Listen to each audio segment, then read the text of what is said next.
Hallelujah. सभी भाई बहनों को जय मसीह की स्वागत है आप सभी का प्रभु यीशु में। आज हम पवित्र बाइबल में से पढ़ने जा रहे हैं मत्ती रचित सुसमाचार उसका 22 अध्याय।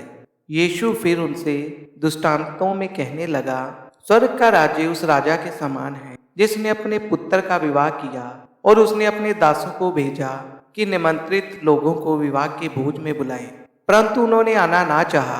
फिर उसने और दासों को ये कहकर भेजा, निमंत्रित लोगों से कहो, देखो मैं भोज तैयार कर चुका हूँ, मेरे बैल और पले हुए पशु मारे गए हैं और सब कुछ तैयार है, विवाह के भोज में आओ।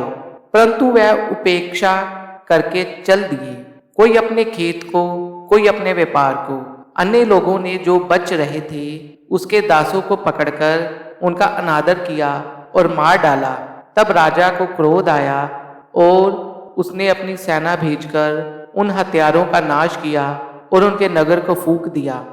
तब उसने अपने दासों से कहा, विवाह का भोज तो तैयार है, परंतु निमंत्रित लोग योग्य नहीं ठहरे, इसलिए चौराहों पर जाओ और जितने लोग तुम्हें मिले सबको विवाह के भोज में बुला लाओ। अंत उन दासों ने सड़कों पर जाकर क्या बुरे क्या भले जितने मिले सबको इकट्ठा किया और विवाह का घर अतिथियों से भर गया। जब राजा अतिथियों को देखने भीतर आया तो उसने वहां एक मनुष्य को देखा जो विवाह का वस्त्र नहीं पहने था। उसने उससे पूछा, हे मित्र, तू विवाह का वस्त्र पहने बिना यहाँ क्यों आ गया? उसका मुंह बंद हो गया।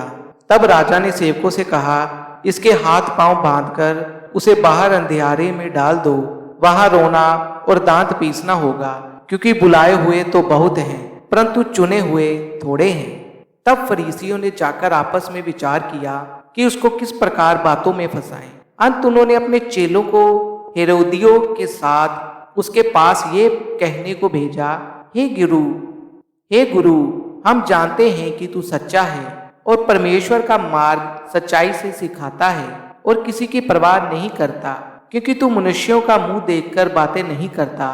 इसलिए हमें बता, तू क्या सोचता है, कैसर को कर देना उचित है कि नहीं? यीशु ने उनकी दुष्टता जानकर कहा, हे कपटियों, मुझे क्यों परखते हो?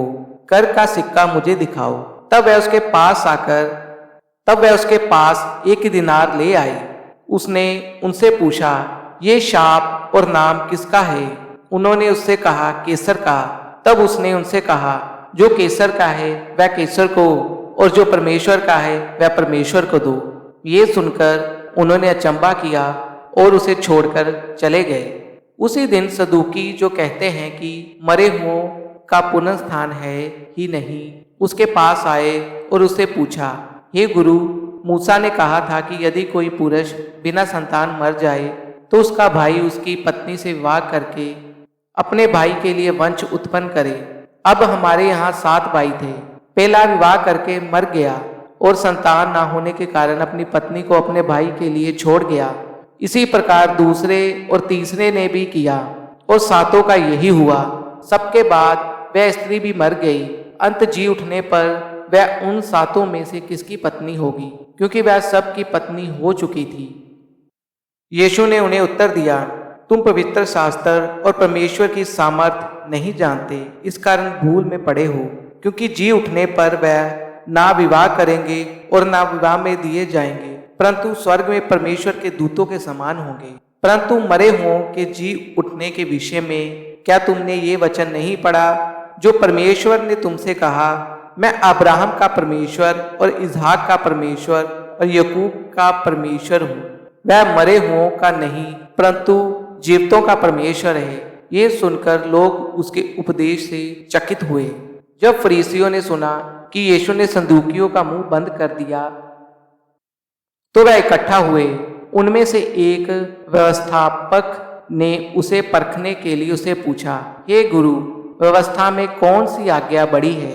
उसने उससे कहा, तू परमेश्वर अपने प्रभु से अपने सारे मन और सारे प्राण और अपनी सारी बुद्धि के साथ प्रेम रख।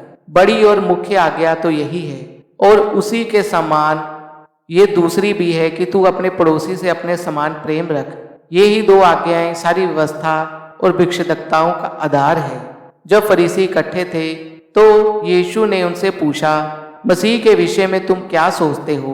वह किसका पुत्र है? उन्होंने उससे कहा, दाऊद का। उसने उनसे पूछा, तो दाऊद आत्मा में होकर उसे प्रभु क्यों कहता है? प्रभु ने मेरे प्रभु से कहा, मेरे दाहिने बैठ, जब तक कि मैं तेरे बैरियों को तेरे पांव के नीचे ना कर दूं। भला जब दाऊद उसे प्रभु कहता है तो वह उसका पुत्र कैसे ठहरा? इसके उत्तर में कोई भी एक बात ना कह सका। उस दिन से किसी को फिर उससे कुछ पूछने का साहस ना हुआ। आमीन।